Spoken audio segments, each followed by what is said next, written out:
Señores, Buenas vamos. tardes, doctora. Soy Daniela Max. ¿Me escucha? Daniela, por favor.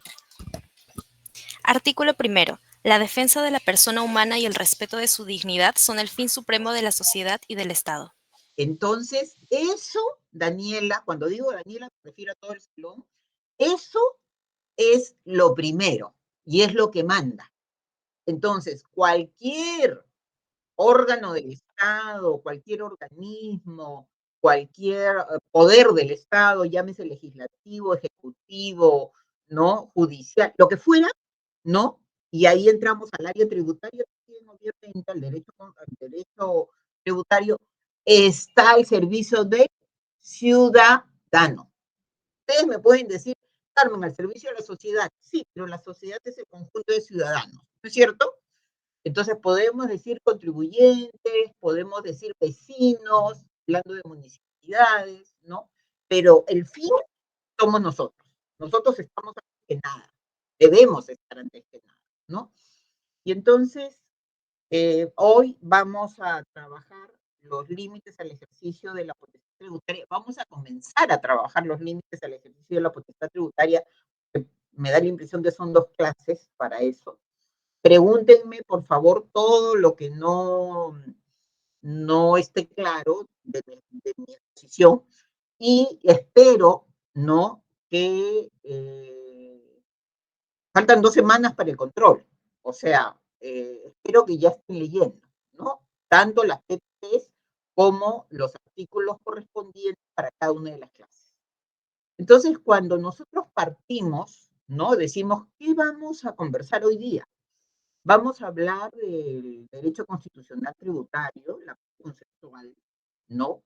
Vamos a hablar de esta famosa potestad tributaria que se encuentra en la Constitución y vamos a hablar de la distribución de competencias. Terminado este PPT, que creo que tiene 30 presentaciones o algo así, ya pasamos a la PPT 2, ¿no?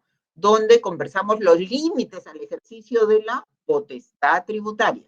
O sea, la potestad tributaria, poder tributario, no es absoluto, irrestricto, omnipotente, como era en la época de la monarquía absoluta. No, no es así. Ahora hay límites. Ah, ya. ¿Eso qué quiere decir? Que la Constitución se ha encargado de desarrollar esos límites. Y veremos, confirmaremos, volveremos a afirmar lo que dijimos en la clase pasada. Hay límites expresos, que están en el 74, en la Constitución vigente, y hay límites implícitos, ¿no? El Tribunal Constitucional todo el tiempo trabaja con límites expresos e implícitos en materia tributaria. Entonces, estos son los 3 temas que vamos a ver en esta PPT, ¿no? Entonces, alguien que sea voluntario, presente, el primer control de lectura, ¿en qué consiste el derecho constitucional tributario? Porque, ojo, que el Tribunal Constitucional ha desarrollado el derecho constitucional económico, el concepto de derecho constitucional tributario, o sea, no es ninguna novedad, ¿no? De lo que yo les voy a hablar. Pero sí acostúmbrense ustedes a mirar las PPTs antes. Nosotros encontramos, como no hay voluntarios, yo continúo, ¿no? Pero miren cómo se pierden los 20. Hay un conjunto de principios, hay un conjunto de reglas, hay un conjunto de normas de naturaleza constitucional que hacen que regulan al derecho tributario o regulan a la llamada tributación. Y entonces nosotros ya sabemos que el derecho tributario, ¿no? Tiene áreas. La primera y la más importante es el derecho constitucional tributario. Y este derecho constitucional tributario es la parte del derecho constitucional, ojo, es parte del derecho constitucional que va a regular este fenómeno que estamos aprendiendo en este año, es el fenómeno financiero, ¿no?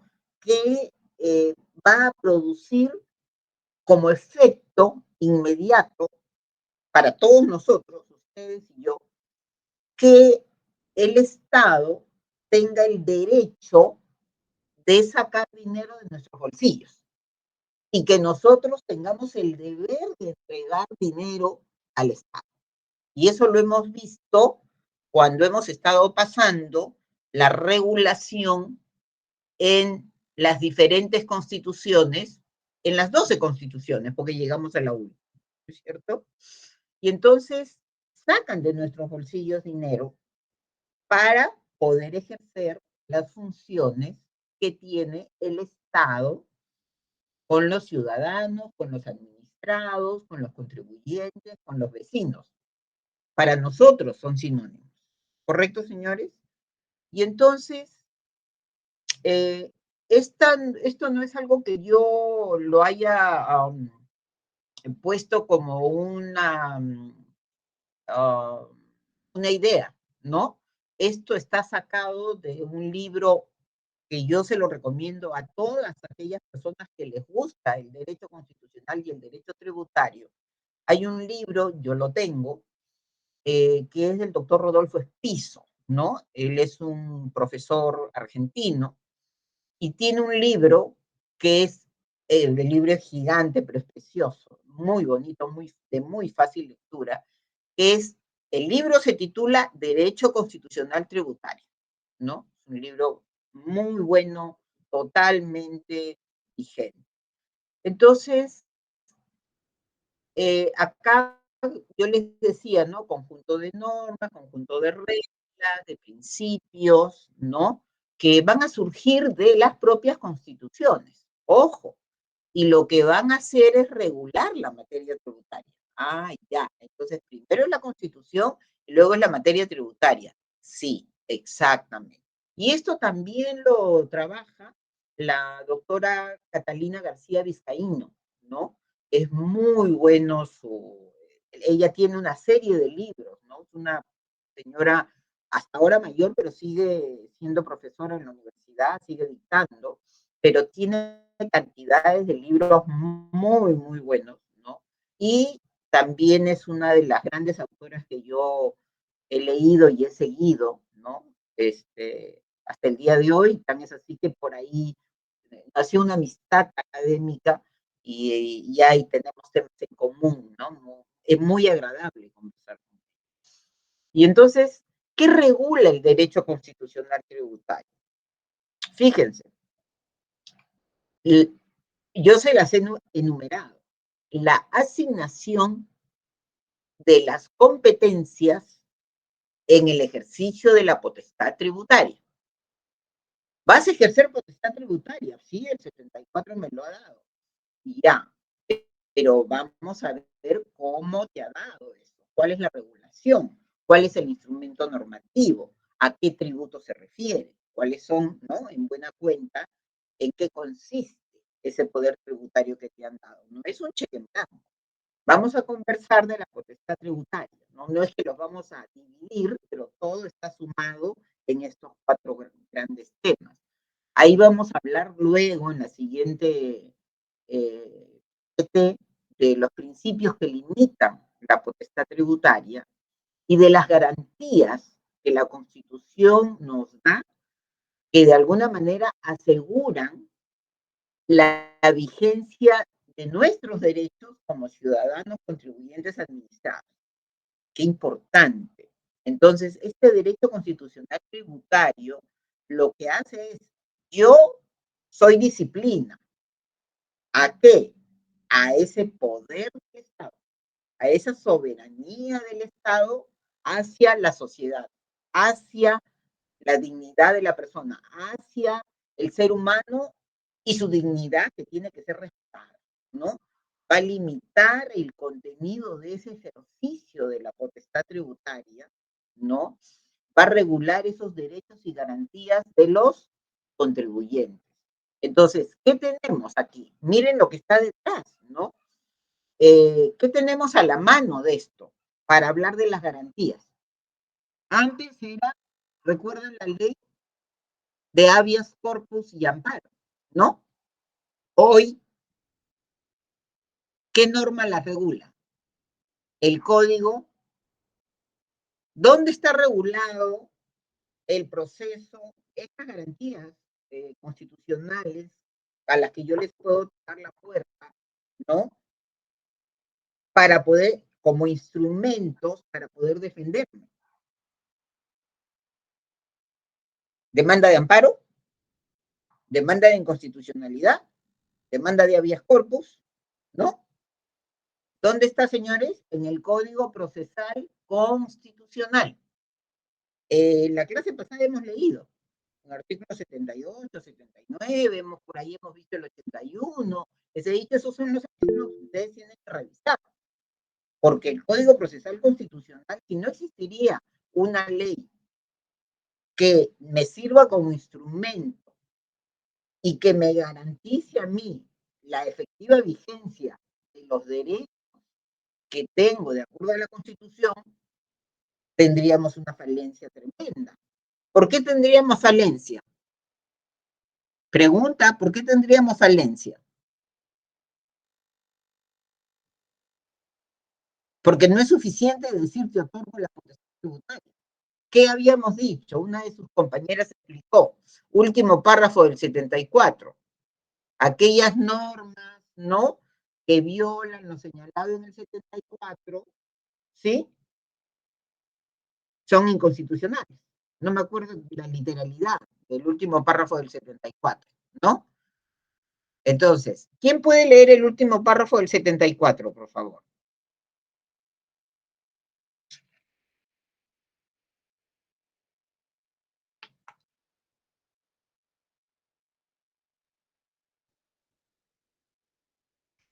Señores, tienen que estar activos, ¿ah? Del Código Procesal Constitucional, ¿verdad, No, profesora? artículo, no, ¿qué les pedí que lean? Se me fue. ¿Qué era? Artículo 74. El último párrafo del 74, perdón.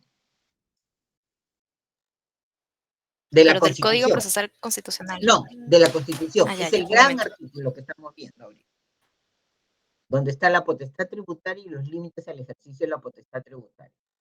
¿Qué artículo lo regula? El 74. Sobre ese artículo. Ya, ¿Puedo de leerlo, acuerdo, yo lo leo, doctora? doctora. Ya. Ah, adelante, Nicole. Está bien. El artículo 74 en su último párrafo menciona, no surten efecto las normas tributarias dictadas en violación de lo que establece el presente artículo. Sobre eso conversamos la clase pasada, ¿no es cierto?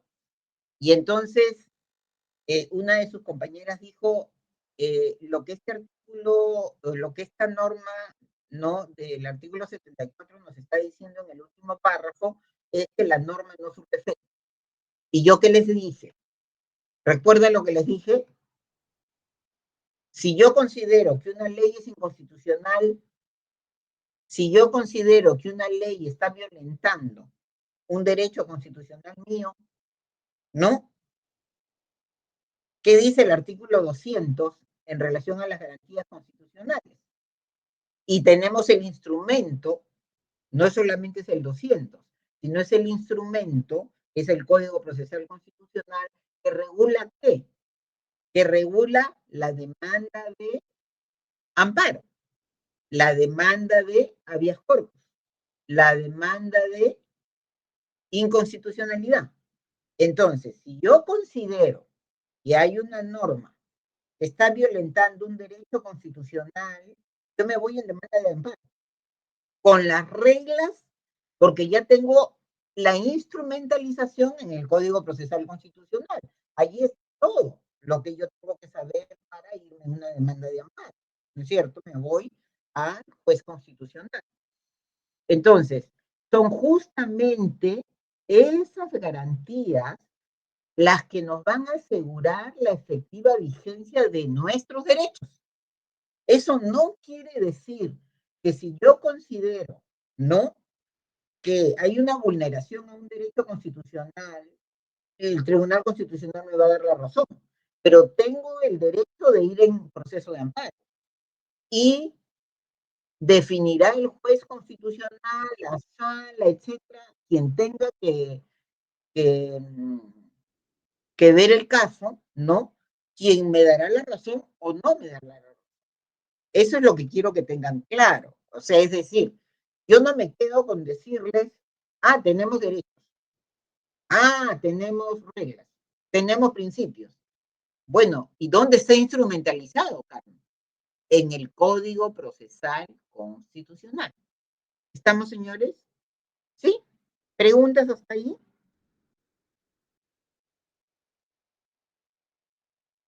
No. Entonces, la Constitución para nosotros es el gran referente para saber cómo se va a regular la materia tributaria. ¿Qué tipo de Estado tenemos? ¿Qué dice la Constitución vigente? ¿Qué tipo de Estado tenemos? Señores, está en el título. Tenemos un Un Estado Estado social y social de derecho. democrático de derecho, ¿no es cierto? Entonces, ahí está la pauta que tiene el derecho tributario para regular la materia tributaria. Si tuviéramos otro tipo de Estado liberal, ¿no? Las reglas serían otras, ¿sí? El fin supremo en un Estado liberal, ¿cuál es? Es la libertad, ¿no? En muchos países eso salta al libertinaje, ¿no? Entonces hay un loco, todos pueden tener armas, ¿no? Y hay un loco que de pronto comienza a matar gente en cualquier sitio, ¿no? Entonces, nosotros no, nosotros tenemos un Estado social y democrático de derecho, y de tal manera nuestra Constitución ha establecido cuál es el modelo de Estado en el cual nuestra economía se va a mover. Ya. Entonces, la economía en un Estado social y democrático de derecho, a diferencia de un Estado liberal, para, para, para este tipo de Estado, la economía no es un fin en sí mismo, sino es un instrumento para la realización del ser humano, como dice el artículo 1 de la Constitución. El respeto a la persona, el respeto a su dignidad no pueden estar en función de los temas económicos, sino los temas económicos tienen que estar en función de la dignidad de la persona, o dicho de otro modo, al servicio de la persona. ¿Estamos? ¿Preguntas hasta ahí? Y obviamente, mediante la potestad tributaria, ¿no? Tenemos la posibilidad de que el Estado, en sus diferentes niveles de gobierno, pueda recaudar tributos para cumplir con sus fines, ¿no? Entonces, esto es algo muy sencillo que ustedes ya lo deben haber leído, ¿no? Y entonces, simple, para resumirlo, el Estado siempre se debe encontrar al servicio de la sociedad en este tipo de Estado. Tiene que, como deber, promover condiciones materiales mínimas para el desarrollo del ser humano. Pero nosotros no somos pues niños bonitos, ¿no? Nosotros como seres, como ciudadanos, tenemos el deber político de contribuir con el Estado. O sea, yo, por ejemplo, se los digo tal cual, he trabajado 45 años. Comencé a trabajar a los 20 años y he trabajado hasta los 65. Son 45 años de trabajo. Y siempre he tributado, siempre me han descontado. Y en las asesorías que he tenido, ¿no? Ustedes van a estudiar el próximo año renta de quinta, renta de cuarta, ¿no? Son rentas del trabajo como consecuencia de. Yo estoy trabajando con ustedes y la universidad me paga, ¿sí? Y probablemente me retenga una cierta cantidad de dinero. Y esa cantidad de dinero va a ¿dónde? Al Estado, ¿no? Por eso es que ustedes están en una universidad, ¿no? Porque el Estado tiene el deber de promover la educación pública, así como en muchos países del mundo las mejores universidades son las universidades públicas, ¿sí? Entonces, ¿y de dónde sale el dinero para esas universidades, como San Marcos? Tributos, tributos, y se reparte vía la ley de presupuesto, ¿no? Entonces, por ahí, ustedes van a comenzar a ver que yo utilizo algunas sentencias del Tribunal Constitucional. El que tenga interés, revise la sentencia, porque yo les pongo simplemente el tema que para mí es el más importante para el camino que estoy siguiendo en relación a la manera como yo trabajo, a la metodología del curso, ¿no? Entonces, como señala el Tribunal Constitucional, en el aspecto tributario, no solamente se estudia, ¿no? El que el Estado tenga o no la facultad de imponer cargas a los ciudadanos, sino que ese ciudadano, y más exactamente la propia sociedad, debe sostener la actividad estatal, ¿no? Ahora, el Estado tiene que ser cauteloso, respetuoso de los fondos públicos. Yo recuerdo, esto es un hecho conocido además, en el primer gobierno de Alan García, como presidente del Perú, se copó el Estado con una cantidad de gente pues, que tenía simpatía con el partido artista. En ese entonces yo trabajaba en el Banco Central de Reserva. Recuerdo haber trabajado 18 años ahí, ¿no? Comencé cuando tenía 20.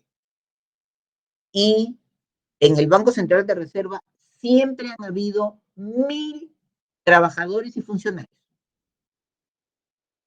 Pero en el primer gobierno de Alan García llegamos a ser 4,000. Ojo, 4,000. O sea, imagínense cómo ingresa el tema político al tema tributario.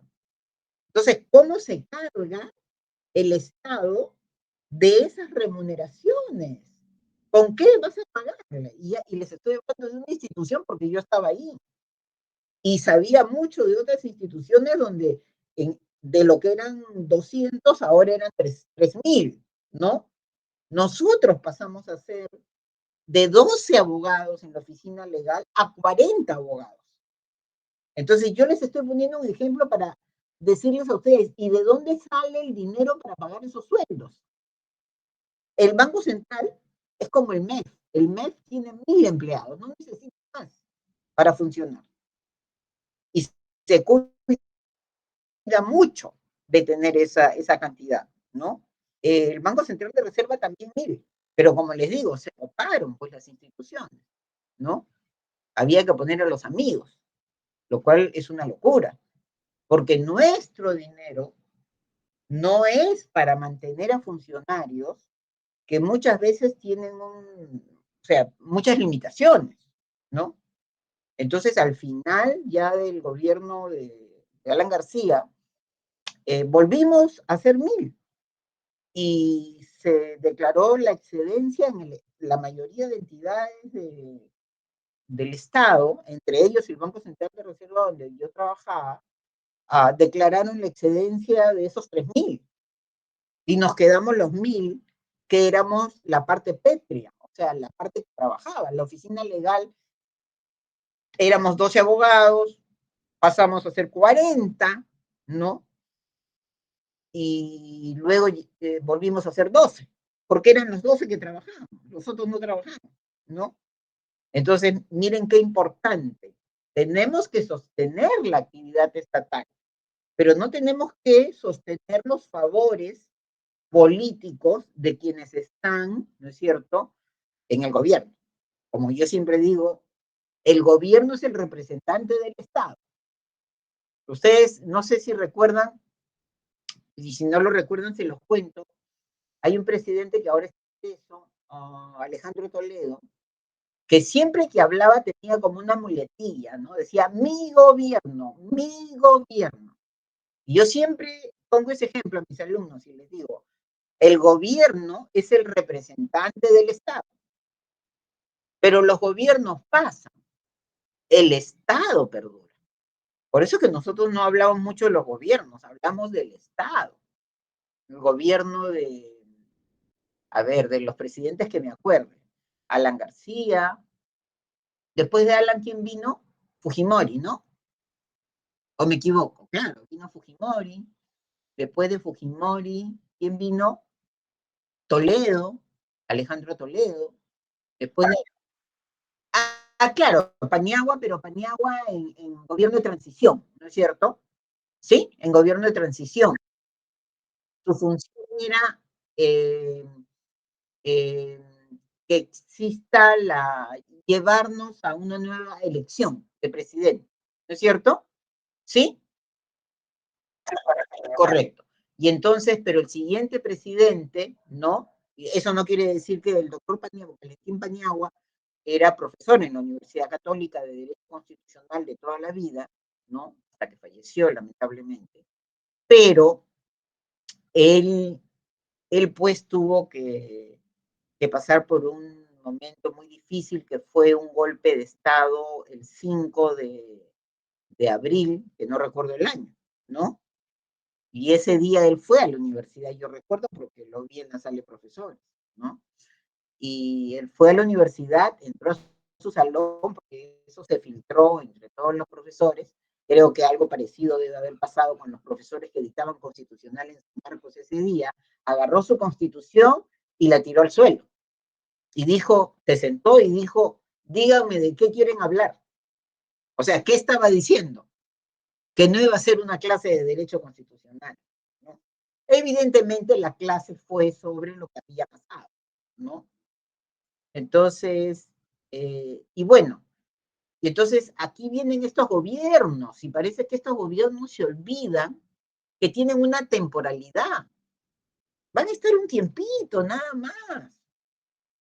Pero no, pues, hay que entrar a servir, ¿no? Yo creo que yo he sido una funcionaria pública. Luego me fui al sector privado y luego, por una conversación, regresé al sector público. Pero sí he sido altamente fiel con mis principios, porque es parte de mi formación de casa, ¿no? Y he entrado a servir, no a servirme, ¿no? Entonces, pero muchas personas entran porque necesitan el trabajo, para ver que acomodarse, ¿no? Pero en fin, es todo un tema, ¿no? Eh, Ahí tienen ustedes, esta es la famosa sentencia del régimen de percepciones, ¿no? Y cosas interesantes, ¿no? Que dice el Tribunal Constitucional. Miren lo que dice acá, no lo voy a leer, pero dice que la tributación, dice el Tribunal Constitucional, tiene un rol absolutamente esencial. ¿Por qué? Por justamente la tributación, cada ciudadano, respondiendo a su capacidad contributiva, principio constitucional tributario, ojo, va a aportar parte de su riqueza. Que la riqueza puede estar en la renta, en el consumo o en el patrimonio. Renta, impuesto a la renta. Consumo, IGB o selectivo al consumo, ¿no? Y patrimonio, impuesto predial. Si el papá de ustedes tiene 3 casas, va a tener que tributar el impuesto predial por cada una de las casas, ¿no? Entonces, mire qué importante, ¿no? Respondiendo a la capacidad contributiva que tenga. Entonces, va a aportar parte de esa capacidad contributiva que se manifiesta en su riqueza, ¿no? Para que el Estado redistribuya y se puedan dar servicios convenientes a los propios ciudadanos. Porque sin eso no se puede dar servicio. Pero no es para coimas, ¿no? No es para coimas, no es para... se me ha ido la palabra, que es más que nada de naturaleza penal. Varios de nuestros presidentes tienen ese problema. ¿Cómo se llama? A ver, acuérdense. Es más global, más genérico. Se me ha ido la palabra. ¿Cohecho? No es eso, es mucho más general, ¿no? ¿Corrupción? ¿Perdón? ¿Qué dijiste? El último, ¿qué dijiste? ¿Corrupción? Es que no te escucho. ¿Qué palabra usaste? Corrupción. Corrupción, ¿no? Pero es corrupción económica, ¿no?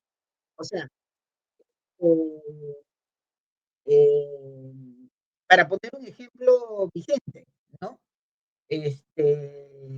Un funcionario, así sea el presidente de la República, no debe mentir. Y es imposible que alguien te preste 3 relojes Rolex. Entonces, con esto no queremos decir, o por lo menos yo no quiero decir, que la presidenta actual no sea una persona corrupta, ¿no? Pero que nos ha mentido en nuestra cara pelada es evidente, ¿no? Yo siento un insulto a mi inteligencia, por ejemplo, ¿no? Entonces, no puedes recibir un regalo. No puedes recibir un regalo. Así de simple, ¿no? Entonces, pero una cosa es un regalo y otra cosa es esas corrupciones en las licitaciones, en las carreteras, etcétera, donde pues por eso está Toledo, ¿no? Donde está, ¿no? Conversemos entonces, si no hay preguntas, señores, si hay preguntas, pregunten, ¿ya? Conversemos un poquito sobre la potestad tributaria y pregúntenme todo lo que quieran. No hay ningún secreto. De todo podemos hablar. Tenemos libertad de cátedra, siempre recuerden. Aquí tenemos esta facultad constitucional, porque lo otorga la Constitución, específicamente hoy en la Constitución número 12, en el artículo 74, la Constitución otorga potestad tributaria a diferentes niveles de gobierno, dándoles facultad de crear, de modificar o de suprimir tributos. Y acabamos de decirlo, materia de regulación constitucional. ¿Quién te otorga la potestad tributaria? La Constitución. Acuérdense de eso para el examen, ¿ah? Eso es clarísimo. No te lo otorga el Código Tributario, ¿sí? Entonces, es la Constitución la que otorga la potestad tributaria a los diferentes niveles de gobierno, ¿no? Para que ejerzan la potestad tributaria con los límites que señala la propia Constitución. Entonces, famoso artículo que lo tenemos que saber como mantequilla, artículo 74. En nuestra Constitución vigente, artículo 74. ¿Estamos, señores? Actualmente, ¿quiénes ejercen potestad tributaria? De manera general, el gobierno nacional, todavía conocido como gobierno central, pero ya hablando de un proceso de descentralización, ya no debemos hablar de gobierno central, ¿no? Porque la propia Constitución fue modificada y tenemos, ¿no? Descentralización. Entonces, ¿a quién se les da? Al gobierno nacional, donde vamos a poner a casi todas las instituciones del Estado, ¿no? Al gobierno regional y a los gobiernos locales. Entonces, lo que podemos advertir del 74 es que esta potestad tributaria se va a expresar en la Constitución. ¿Con qué facultad? ¿Con qué poder? Imponernos tributos a los ciudadanos.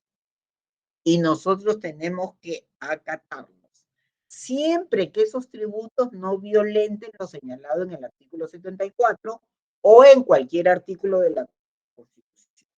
¿Estamos, señores? Entonces, es una manifestación del poder de imperio, del famoso jus imperium del Estado. ¿sí? Conocido como poder tributario. ¿Ok? Y entonces, ahí tenemos esta vinculación, ¿no? Estado contribuyente. Desde que nacemos, ¿eh? Desde que nacemos hasta que morimos. Porque, a ver, no me voy a matar a mí misma, pero voy a matar a mi ex esposo, a mi primer esposo, ¿no? Es un caballero, ¿eh? Por si acaso. Pero está viniendo de Estados Unidos y el avión se cae. Señores, y es encontrado, ¿no? Generalmente no se les encuentra.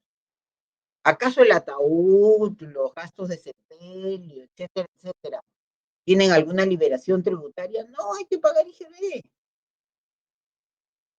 Y si se le va a enterrar, hay que pagar IGB, o sea, la persona ya está muerta, pero hay que pagar tributos.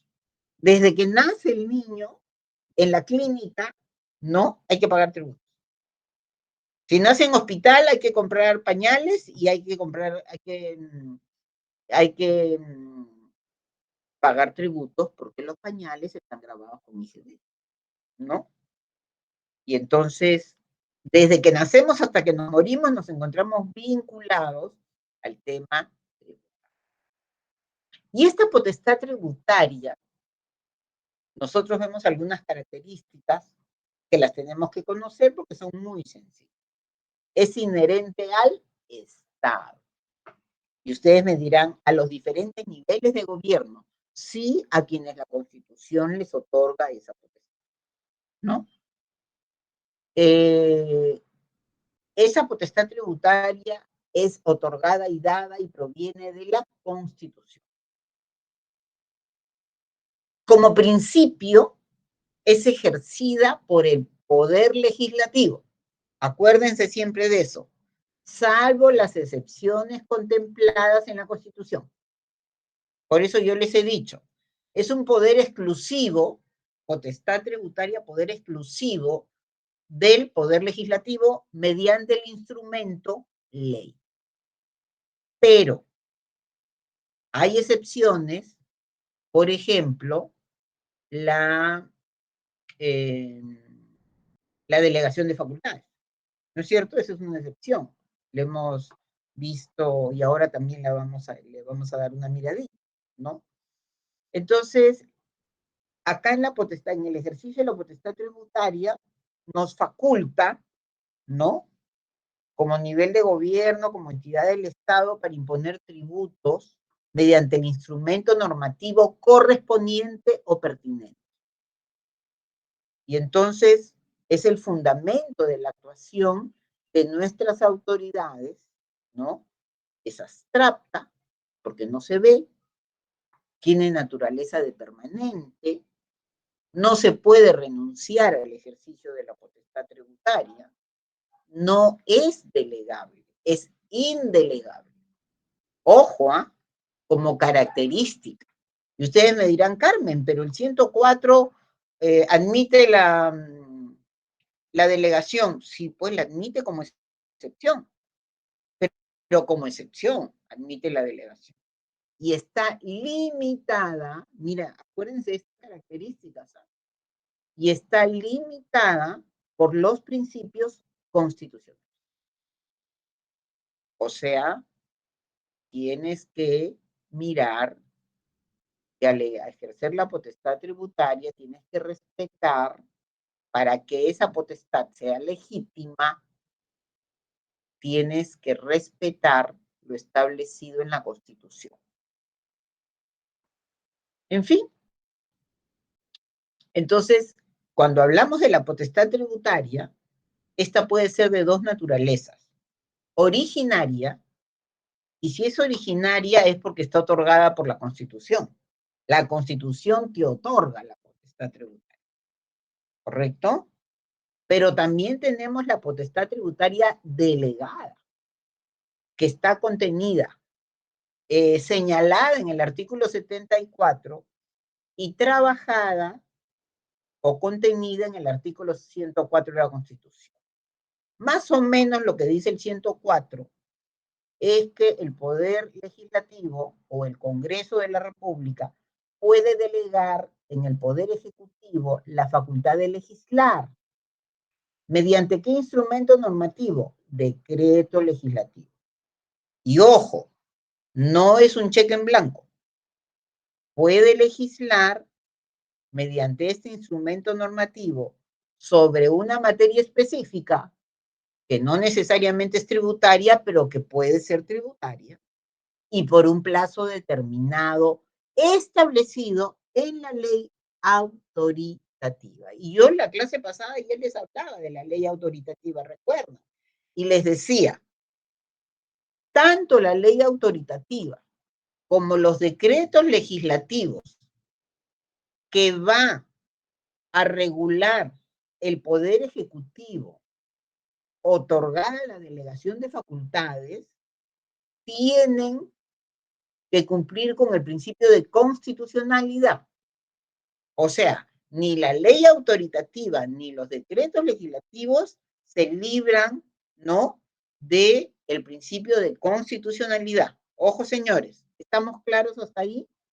Entonces, potestad tributaria originaria o potestad tributaria delegada. Quiero que me comprendan bien, porque ahorita les voy a poner algunos ejemplos para que ustedes me digan cómo actuó el Congreso. Si el Congreso actuó bien o no actuó bien. Tengan a la mano el 104. Ojo.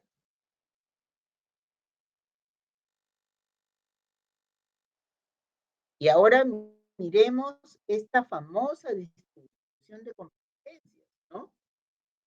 En nuestro artículo 74, ¿no?, dice, las competencias del poder tributario se divide en 3 niveles de gobierno. La Constitución dice gobierno central, ¿eh?, pero en muchas otras normas se habla de gobierno nacional. Entonces ya sabemos, gobierno nacional o central, como quieran llamarle ustedes, yo le llamo gobierno nacional, pero si ustedes quieren llamarle gobierno central, así le llama la Constitución, gobiernos regionales y gobiernos locales, ¿no? Sabemos que los gobiernos locales son las municipalidades, que es la entidad del Estado que se encuentra más cercana a nosotros, más cercana a los ciudadanos, ¿no es cierto? Entonces, lo primero que miramos es, no hay potestad tributaria irrestricta, y es justamente esta potestad la que se encuentra sujeta a los límites que señala la Constitución y a los límites implícitos. Esos límites expresos o implícitos también son conocidos como los principios del derecho tributario. Acuérdense de eso, por favor. ¿Por qué? Porque tengo que cumplirlos. Tengo el deber de cumplirlos al ejercer la potestad tributaria. Entonces veamos esta famosa distribución de competencia. ¿Quién nos lee el primer párrafo, por favor? Los tributos se crean, ¿qué Yo, más? doctora. Los tributos se crean, modifican o derogan, o se establece una exoneración exclusivamente por ley o decreto legislativo en caso de delegación de facultades, salvo los aranceles y tasas, los cuales se regulan mediante decreto supremo. Muchísimas gracias. Hasta ahí, ¿alguna pregunta?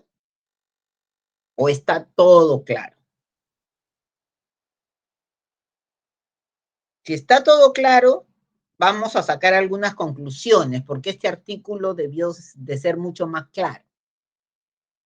Potestad tributaria originaria.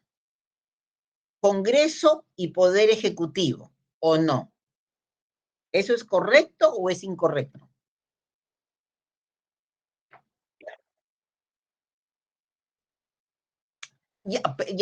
Perdóname, acá debía ser Poder Legislativo, ¿no es cierto? ¿Estamos?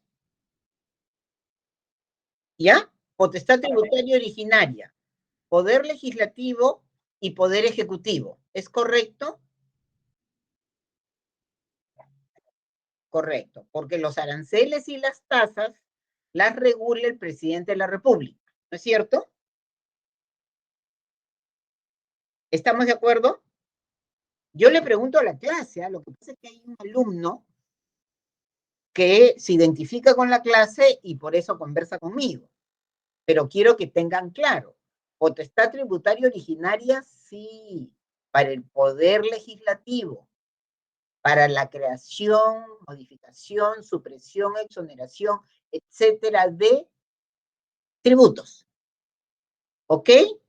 ¿Mediante qué instrumento normativo? ¿Mediante qué instrumento normativo? ¿Poder legislativo? ¿Cuál es la norma que emite? Mediante decreto legislativo. No, Mediante- poder legislativo. Solo ley. El instrumento normativo, Por el ley. instrumento normativo es la ley, ¿no es cierto? Ahora, el poder ejecutivo, si hay potestad tributaria originaria, es mediante ¿qué instrumento normativo? Decreto Supremo. Decreto supremo, porque esa es la norma con la cual puede crear, modificar, etcétera, etcétera, etcétera, el presidente de la República. Presidente de la República o el Poder Ejecutivo, ¿no es cierto? En este caso, para regular los aranceles y las tasas, es vía decreto supremo. ¿Correcto, señores? Ahora vamos a la potestad tributaria delegada. ¿Sí? El Poder Ejecutivo, en aplicación y con las reglas del artículo 104 que acabamos de ver, siempre que el Poder Legislativo, en virtud del 74 y del 104, le otorgue, mediante una ley autoritativa, la delegación de facultades en materia tributaria para que regule determinada materia y por cierto tiempo. ¿Estamos, señores?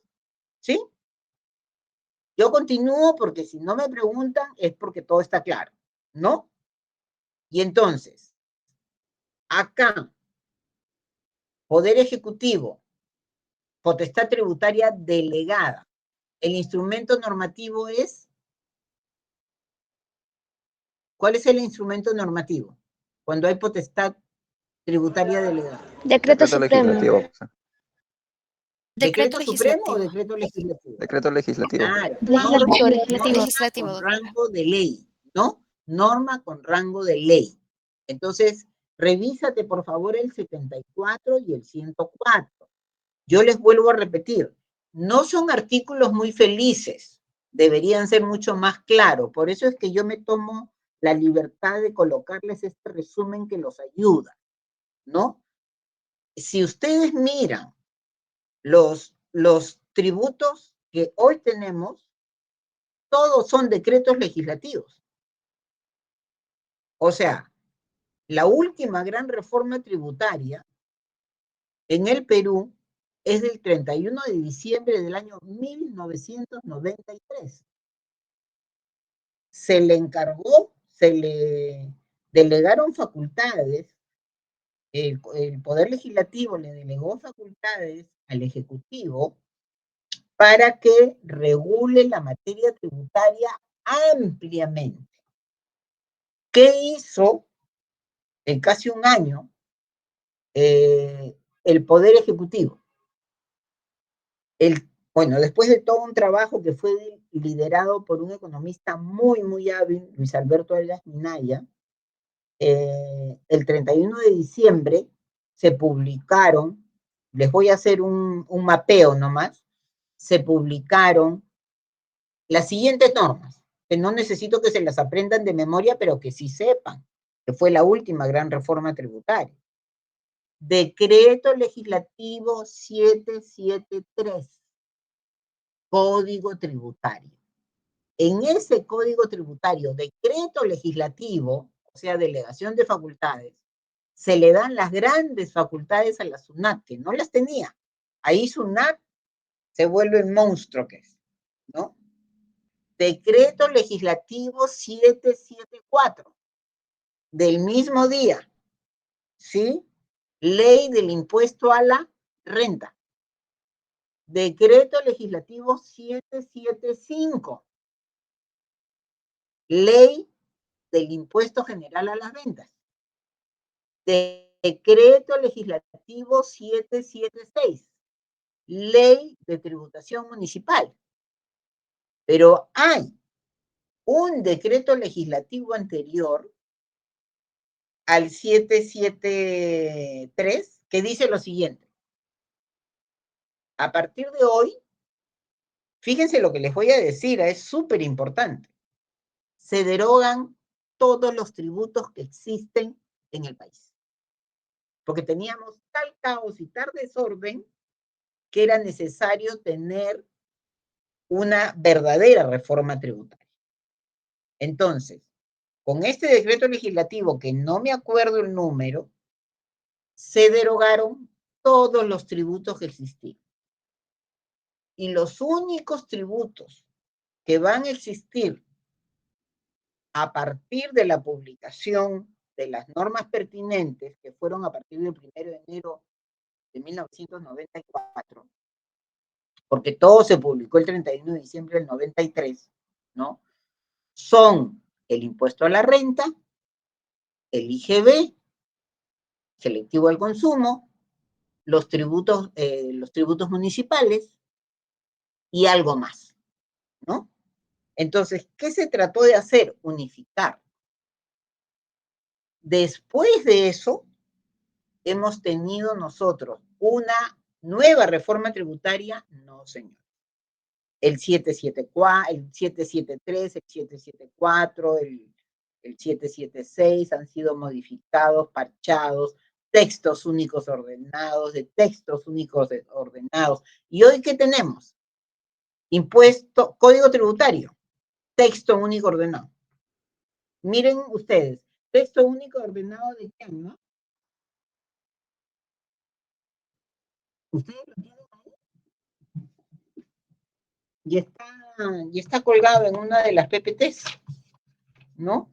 Código tributario, Decreto Supremo 133/2013 EF.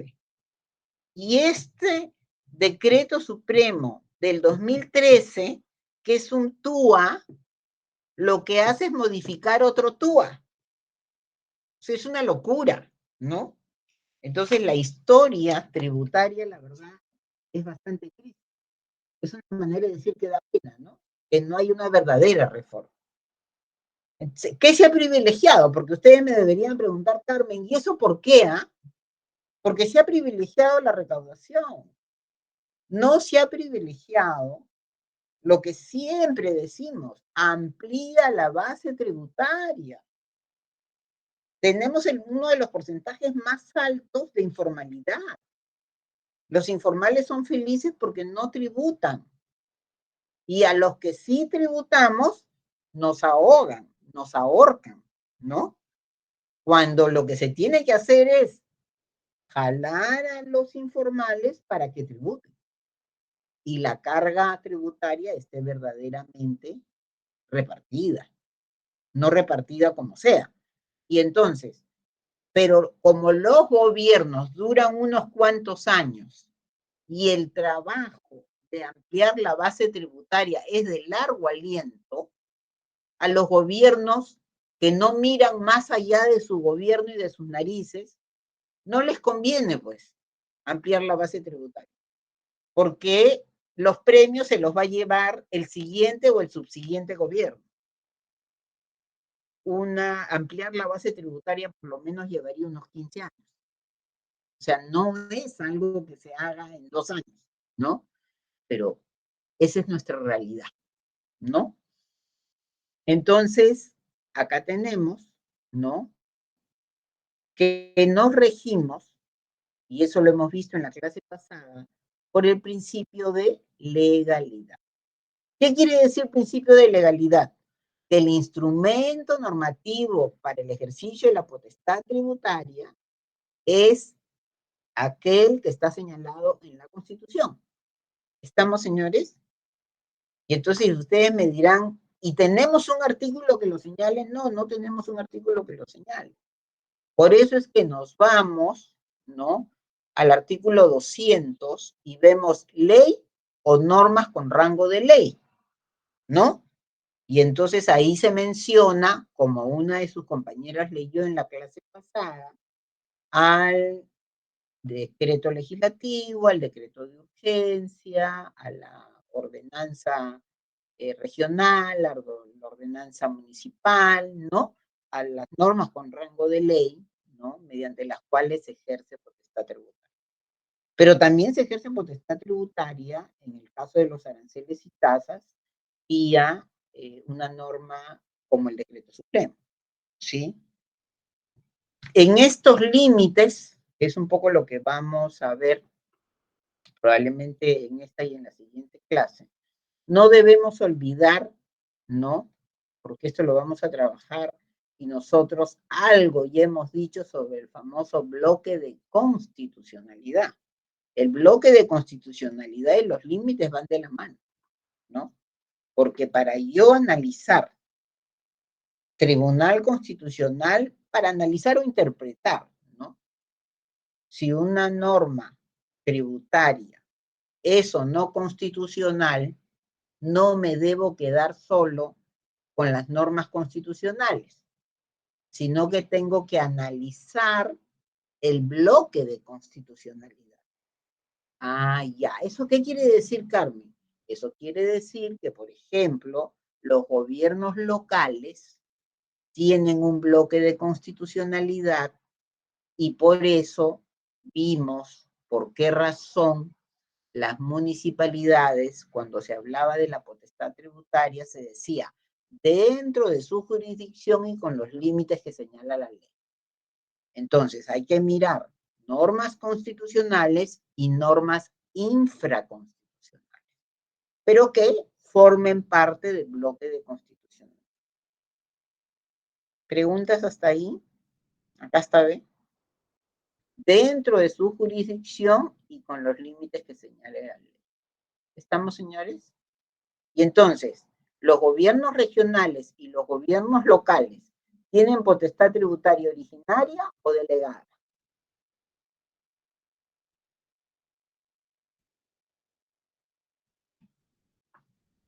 Los gobiernos regionales y los gobiernos locales tienen potestad tributaria originaria o delegada.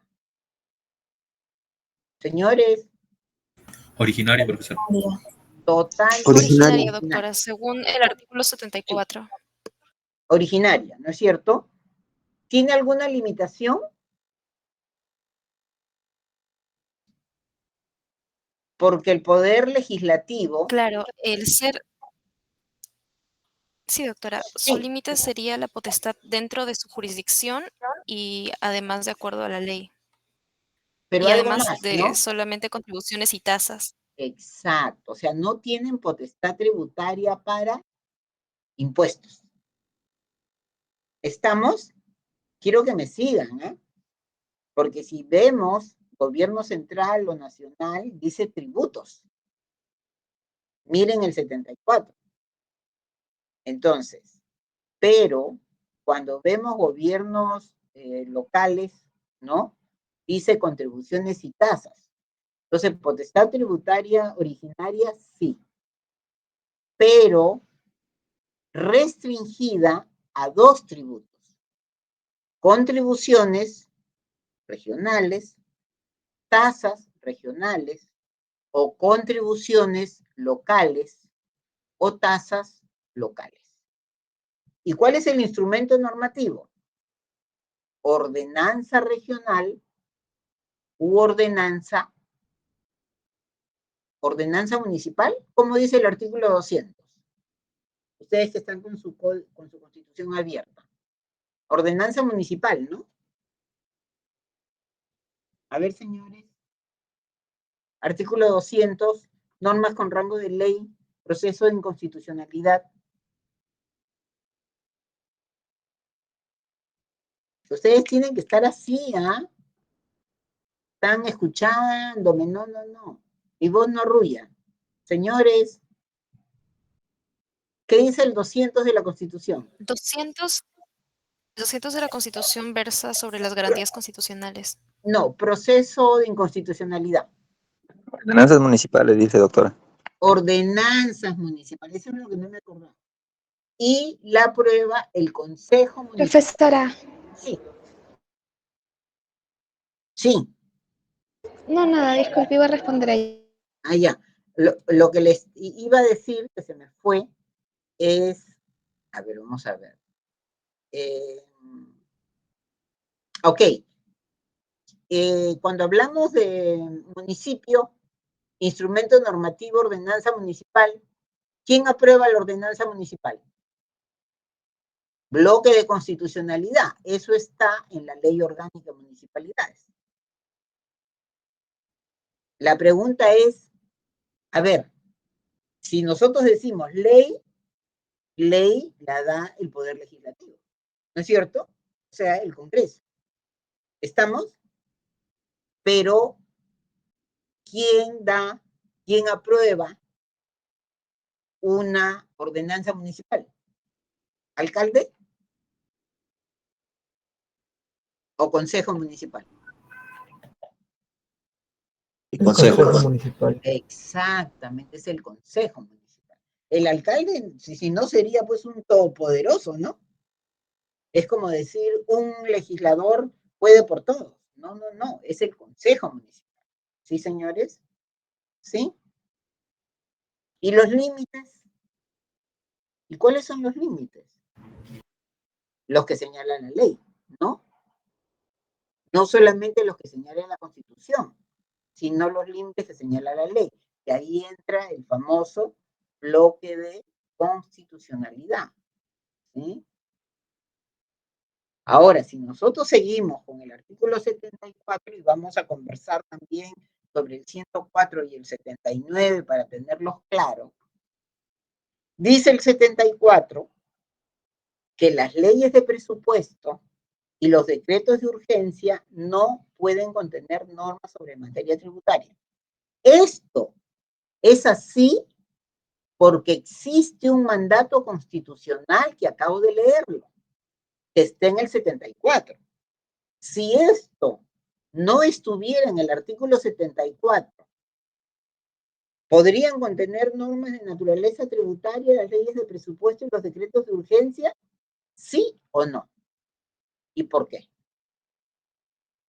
Vuelvo a plantearles el tema.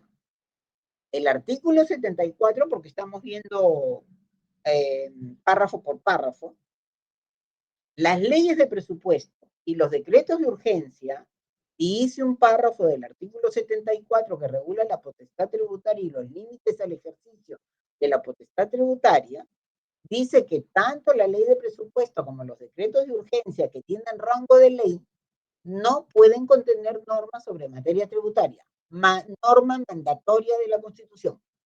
¿No es cierto? Pero ojo, porque está expresamente señalado. Pregunta, si no estuviera este párrafo, si este párrafo no existiría en la ley de presupuesto y en los decretos de urgencia, ¿podrían contener normas sobre materia tributaria? ¿Sí o no? ¿Y por qué? Si alguien contesta bien, permítame. Buenas tardes, doctora. Yo tengo una idea. Sí, quiero que plantees tu respuesta, pero dame medio minuto para ir al baño.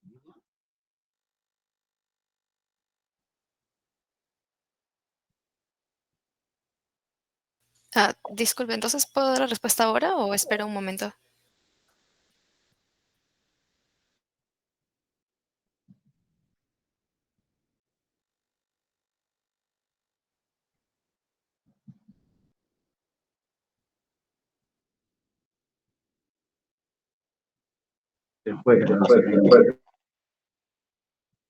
Creo que se fue a los servicios. Puedo volver en un rato. ¿Listo, señores? Ok. Ya estamos. A ver, ¿quién quiere responder? Si responde bien, tienes 20. Para el próximo control de lectura. Yo considero que, aunque no estuviera expresamente... ¿Me escucha? Perfectamente. Ya, yo considero que no, o sea, aunque no estuviera expresamente, se debería entender que no pueden contener norma de materia tributaria, ya que uno de los principios de la potestad tributaria es que debe ser permanente y los decretos de urgencia, por ejemplo, son durante un plazo delimitado. No, ¿de dónde sacaba la permanencia? Uno de los principios, abstracto, permanente, irrenunciable, indelegable, limitado. A ver, ya, pero a ver, ¿la ley de presupuesto es una ley o no? Profesora, yo puedo, No, pero estoy con tu compañera. Yo no puedo, no la quiero saltar. A ver, ¿la ley de presupuesto es una ley o no? sí, Sí, claro. ¿Quién la emite? ¿Quién la emite? Si es una ley. ¿Quién la emite? Claro. Y los decretos de urgencia que están regulados, ¿no? En la Constitución, ¿tienen rango de ley o no? Una de sus compañeras acaba de leer las normas con rango de ley. ¿La ley de sí, presupuesto, los decretos de urgencia, tienen rango de ley o no? sí, profesora. Sí tienen. Por lo tanto, ahora sí, el compañero que quería comentar y complementar, encantadísima, pero yo quería hacer esa precisión, ¿no?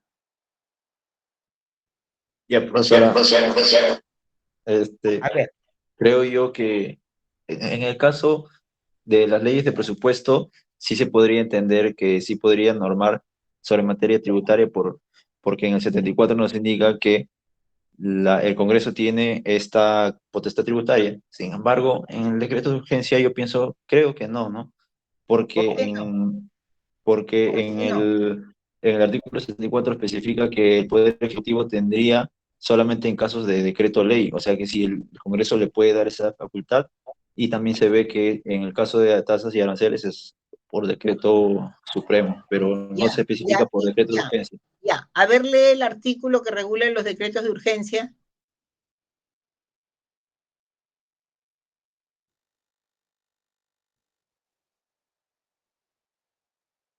Porque el tema es constitucional, ¿ah? Constitucional tributario. Y es más, pónganse, quiero que nos leas, por favor, el artículo que regula los decretos de urgencia, pero también que miren ustedes y vean por qué razón en la Constitución se pone no pueden contener normas sobre materia tributaria.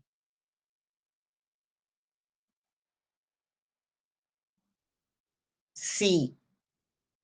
¿Por qué lo colocan?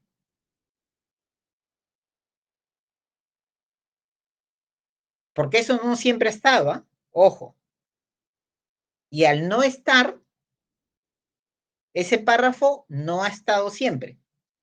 Y como no estaba, se podía ejercer potestad tributaria en las leyes de presupuesto y en los decretos de urgencia, cosa que se hizo en ambos casos. Ojo, pero la Constitución ha prohibido los decretos de urgencia. ¿Encontraste la norma? No, ¿Encontraste? profesor, no. Pero eso, si no me equivoco, está en el 118, ¿no? Facultades del presidente de la República. ¿O me equivoco? Eso ustedes, pero ustedes hablan de más de 90, pues, ¿cómo no van a saber? Están con lo que pasa es que tienen la Constitución a la mano. Eso es lo que pasa. Eso es lo que yo estoy viendo. Y justo me ha limpiado la niña. Acá está. A ver, señores, sería una vergüenza que yo lo encuentre primero que ustedes, ¿ah?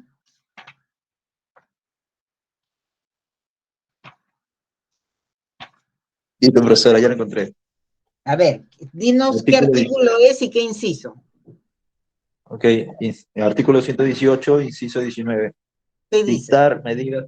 Dictar medidas extraordinarias mediante decretos de urgencia con fuerza de ley en materia económica y financiera, cuando así lo requiere el interés nacional y con cargo de dar cuenta al Congreso. El Pero, Congreso puede ya, modificar. Pero ¿cuál es el gorro del 118? Corresponde al presidente de la República. Ah, ya. Entonces, ¿tiene potestad o no tiene potestad? Claro que tiene potestad. Ahora, yo te voy a decir algo que creo que les conté en la clase pasada, pero lo voy a repetir. Lamentablemente, en el gobierno de Alan García se abusó de los decretos de urgencia para regular materia tributaria. Por esa razón es que se ha colocado esto. Pero les voy a poner también un ejemplo que también se los he dado en la clase pasada. ¿Qué pasa si el día de mañana, Dios no quiera, tengamos un terremoto grado 9? Saben que más de la mitad de Lima se cae, ¿no? Barrios Altos desaparece. Barranco ni se diga, ¿no? Casas antiguas. Miraflores también. Entonces, ¿se necesita un decreto de urgencia o no? ¿O vamos a esperar que el Congreso se reúna? Se necesita un decreto de urgencia. Y lo vimos con el terremoto del 2008, cuando Pisco se cayó. Señores, se cayó el edificio de la SUNAT, ¿no? Y fue terrible que no se pueda utilizar un decreto de urgencia.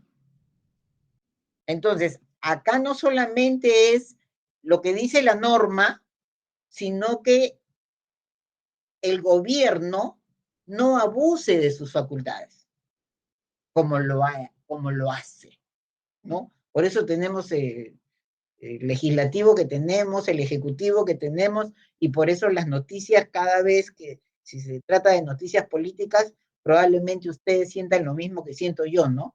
Frustración. Yo no voté por estos, ¿no? Mis candidatos fueron buenos, pero son dos, ¿no? Felizmente salieron, pero no se puede. Es un congreso que da vergüenza. Ahora nos vamos, ¿no? Aclarado esto, creo que ha quedado claro. Nos vamos al artículo 79. Miren miren lo que dice el artículo 79, ¿sí? Miren lo que dice el artículo 79, segundo párrafo. ¿Quién lo lee, por favor? Está acá. Yo, doctora. Perfecto. Solo por ley expresa aprobado por 2/3 de los congresistas puede establecerse selectiva y temporalmente un tratamiento especial para una determinada zona del país. Perfecto. Y vamos a poner un ejemplo. El tratamiento para la zona selva. ¿Correcto? El tratamiento para la zona selva es un tratamiento tributario especial para una determinada zona del país. ¿Ya? Esa es una realidad. Entonces, si nosotros tenemos el artículo 104, ¿no? Que regula la delegación de facultades, porque lo hemos visto, cuando hemos hablado de la ley autoritativa. ¿Cuál es la diferencia entre la ley autoritativa del 104 y el 79?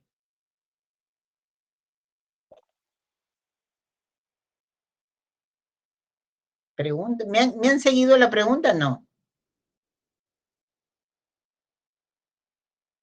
¿Me han seguido la pregunta? No. Pero si no me lo han seguido, díganme pues. ¿Me han seguido o no? No, profesora, disculpe. A ver.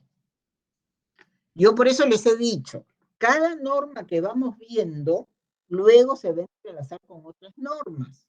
Y yo les dije, porque miren, esto que estoy haciendo yo no debería hacerlo porque ustedes deberían tenerlo en la mano, ¿sí?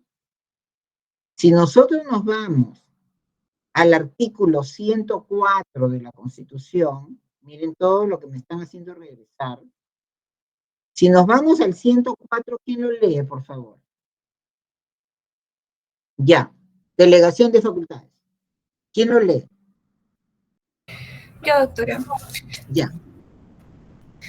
El Congreso puede delegar en el Poder Ejecutivo la facultad de legislar mediante decretos legislativos, sobre materia específica y por el plazo determinado establecido en la ley autoritativa. Correcto.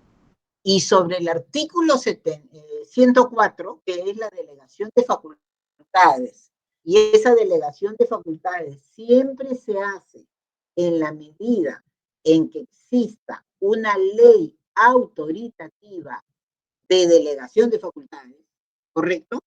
¿Cuál es la diferencia entre el 104 y el 79? Ahora sí creo que ya lo tienen claro, ¿no?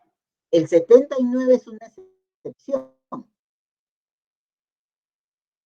Es una excepción de reserva absoluta. ¿Qué dice el 79?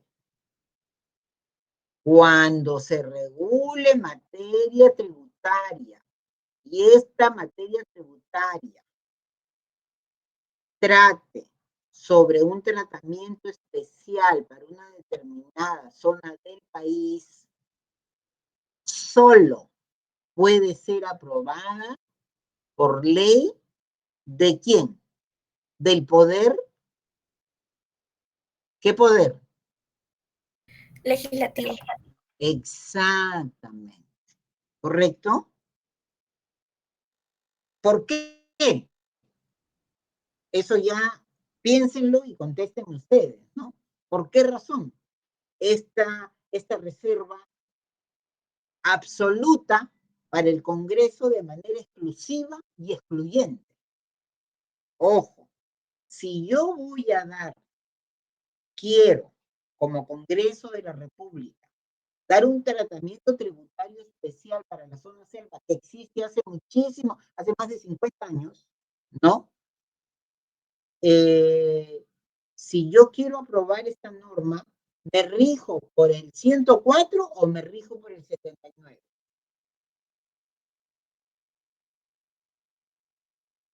Me refiero a la ley de la Amazonía, que regula un tratamiento tributario especial para la zona selva. Me rijo por el 104, delegación de por el 79, es la excepción del 104. Eso quiero que lo tengan clarísimo. ¿Estamos, señores? ¿Estamos? ¿Sí? Ok. Sí, doctora. Ok. ¿Qué pasó? Vamos a ver. Quiero ver si está acá o no está acá. ¿Qué pasó? Lo que sucedió, ¿no? Es que el Congreso de la República utilizó el artículo 104 de la Constitución y emitió una ley autoritativa, facultando al Poder Ejecutivo para que modifique normas de naturaleza tributaria, pueda dictar nuevas normas de materia tributaria, etcétera, etcétera, etcétera. ¿Teníamos ley autoritativa otorgada por el Congreso? Sí. Sigan, ¿ya? Teníamos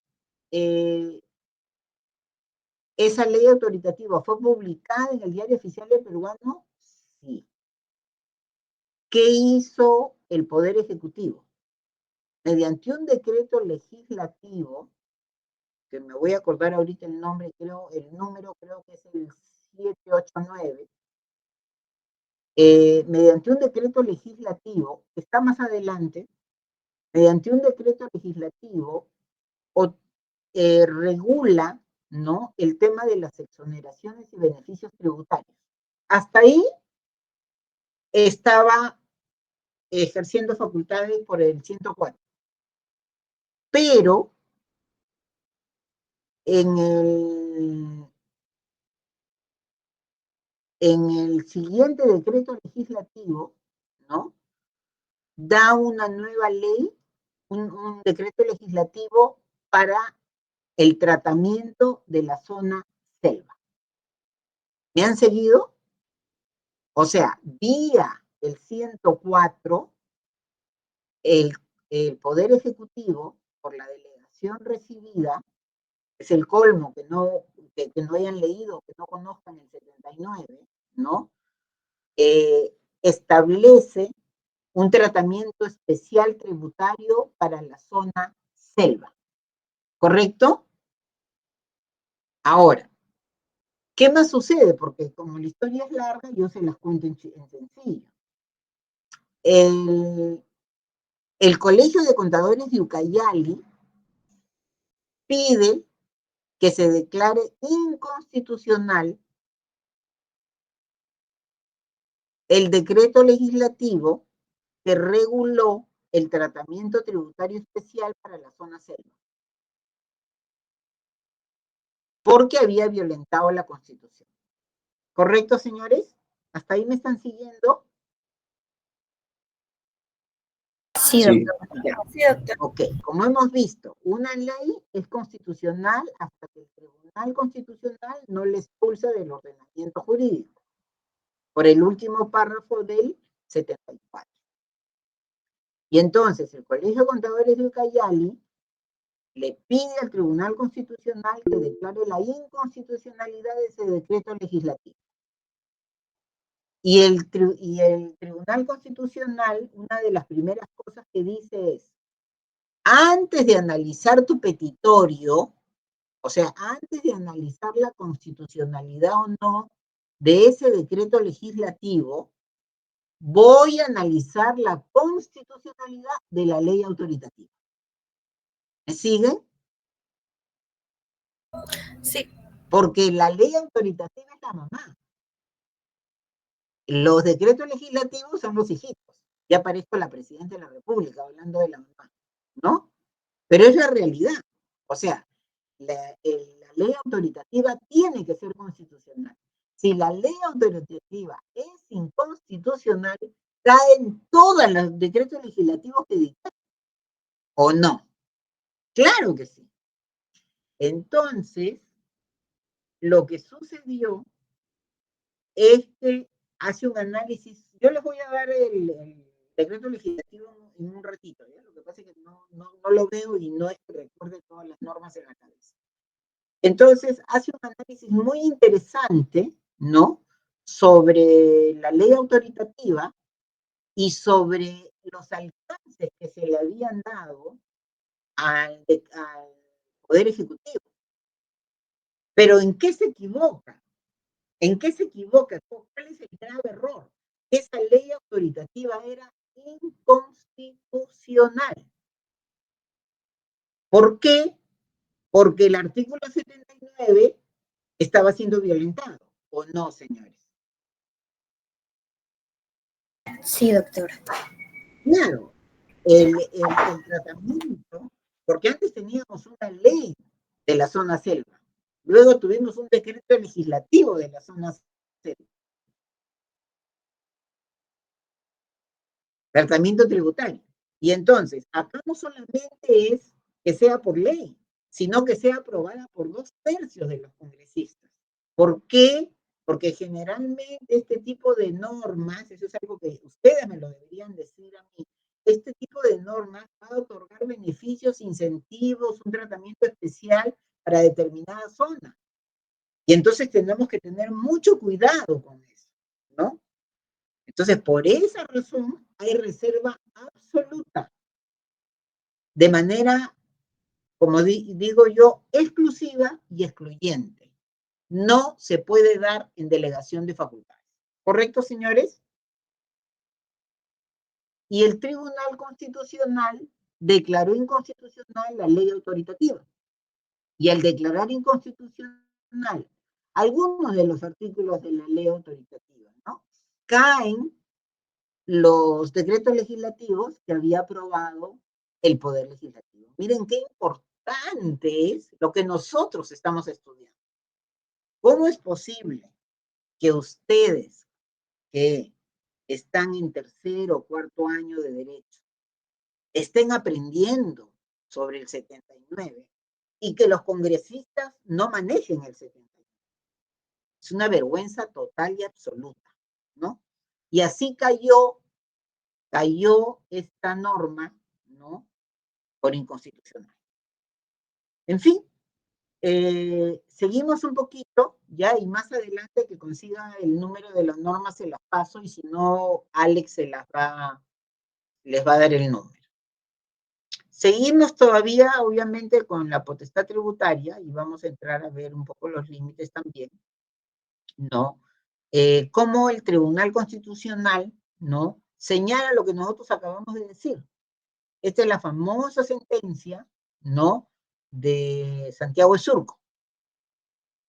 Sí conocen la sentencia de Santiago de Surco, ¿no? Es un poco lo que estamos hablando. Miren lo que dice el Tribunal Constitucional. De acuerdo al 74, los gobiernos regionales y los gobiernos locales tienen potestad tributaria para crear, modificar y suprimir contribuciones y tasas o exonerar de estas, dentro de su jurisdicción y con los límites que señala la ley. Asimismo, al ejercer la potestad tributaria, deben respetar los principios constitucionales tributarios. Eso es lo que de eso estamos hablando, ¿sí o no? Y eso literalmente lo señala el Tribunal Constitucional en una sentencia de inconstitucional. Acá no debería decir acción de inconstitucionalidad, ¿no?, sino proceso de inconstitucionalidad. PI, ¿no? Entonces, ojo, ¿sí? ¿Qué era lo que había pasado? ¿No? Lo que había pasado es que Santiago de Surco, la Municipalidad Distrital de Santiago de Surco,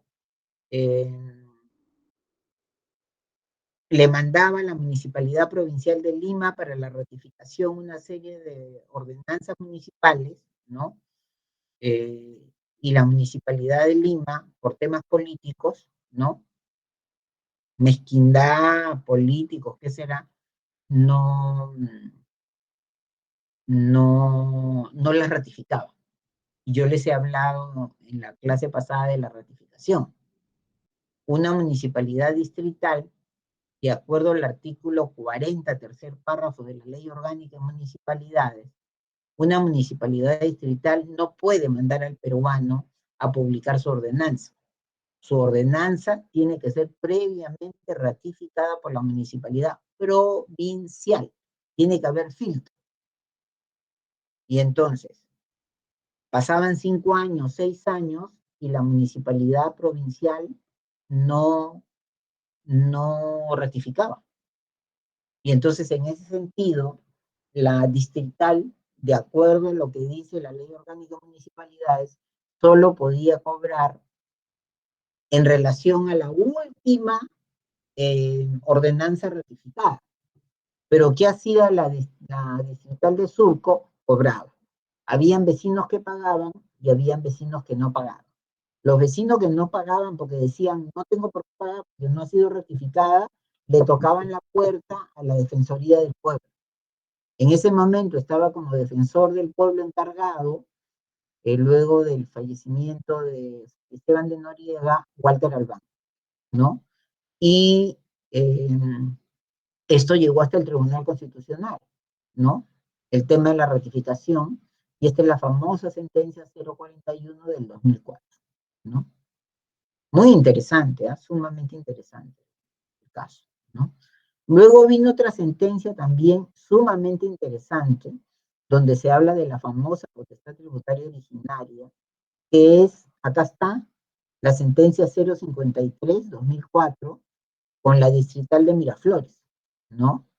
Es muy interesante esta sentencia, pues una sentencia de naturaleza interpretativa, porque el Tribunal Constitucional señala una serie de pautas que deben seguir las municipalidades para establecer el cobro de los arbitrios.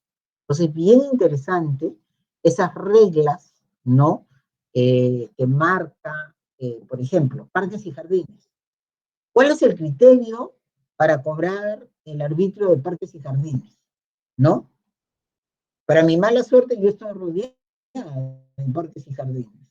Entonces, el Tribunal Constitucional dice, mientras más cerca estás a parques y jardines, mayor va a ser el arbitrio de parques y jardines. Mientras más lejos estás, tienes que pagar menos. Lo cual no tiene mucha lógica, porque yo nunca voy al parque, ¿no?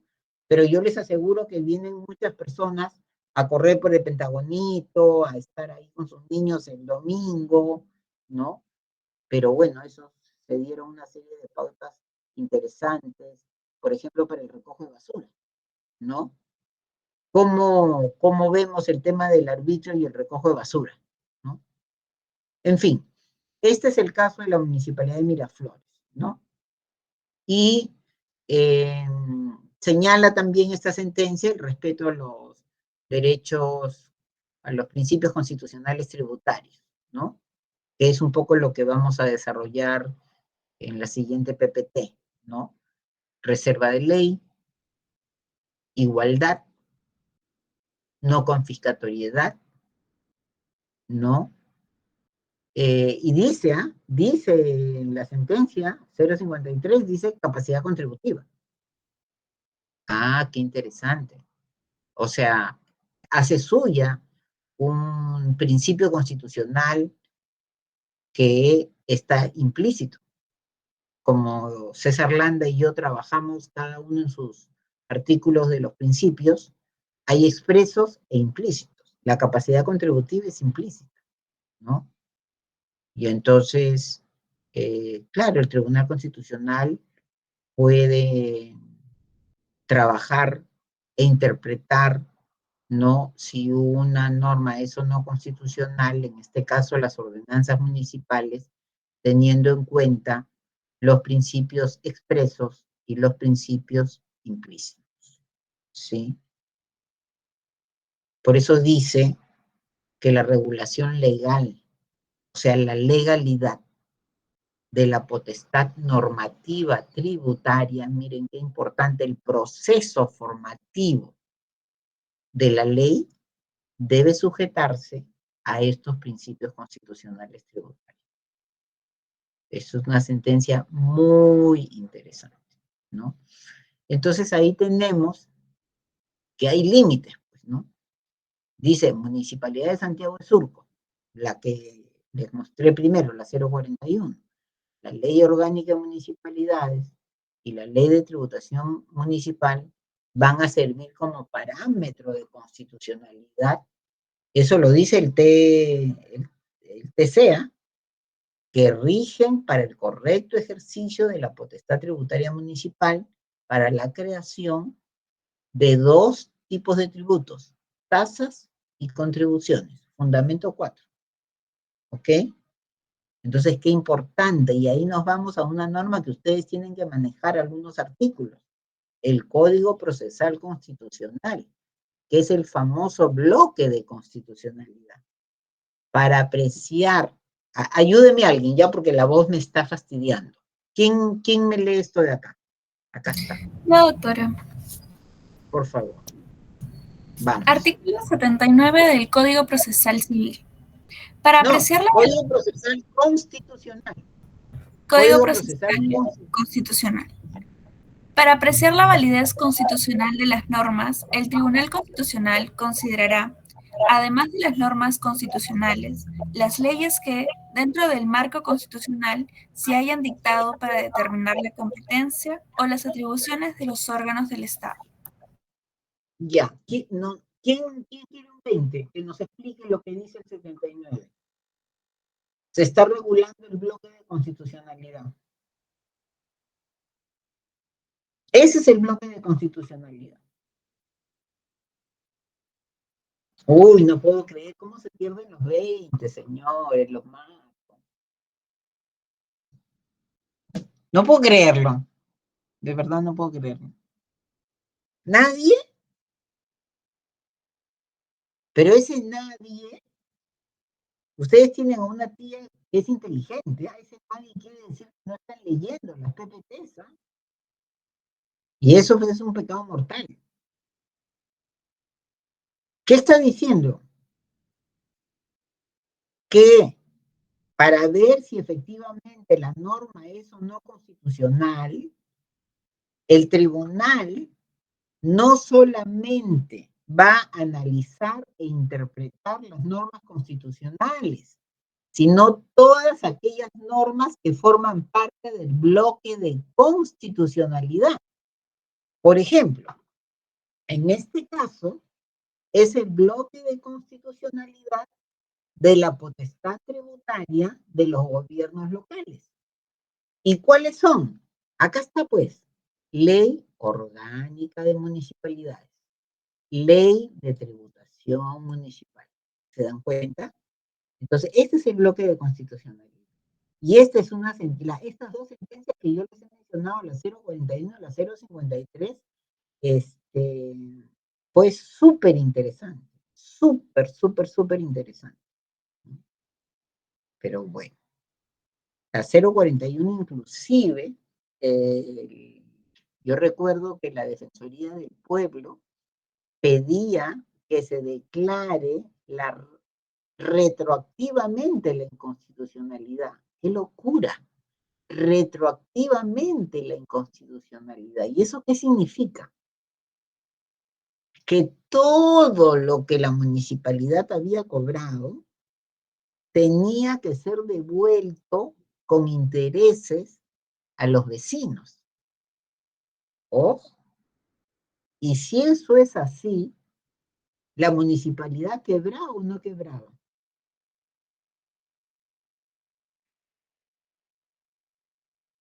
Señores, ¿la municipalidad quebraba o no? Y no solamente la municipalidad de Santiago de Surco, porque tenemos una norma en el Código de Procedimientos Constitucionales, ¿no? Que señala la conectividad. ¿En qué artículo está regulada la conectividad?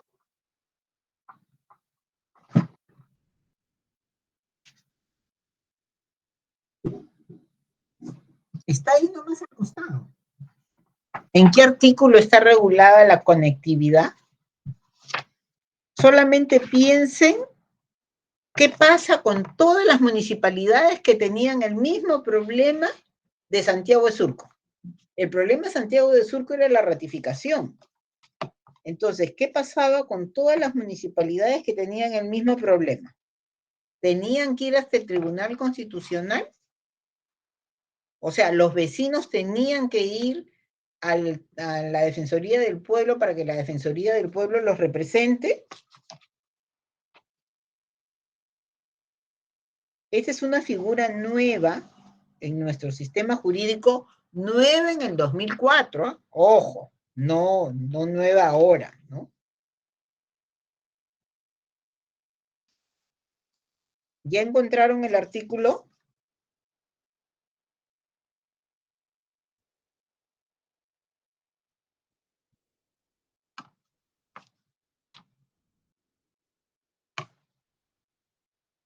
Señores, ¿quién lee el artículo 78 del Código Procesal Constitucional? Artículo 78 del Código Procesal Constitucional. Principios de interpretación, doctora. Artículo 78. Para apreciar la validez constitucional de las normas del Tribunal Constitucional. No, ese es el 79. 78. Inconstitucionalidad de normas conexas.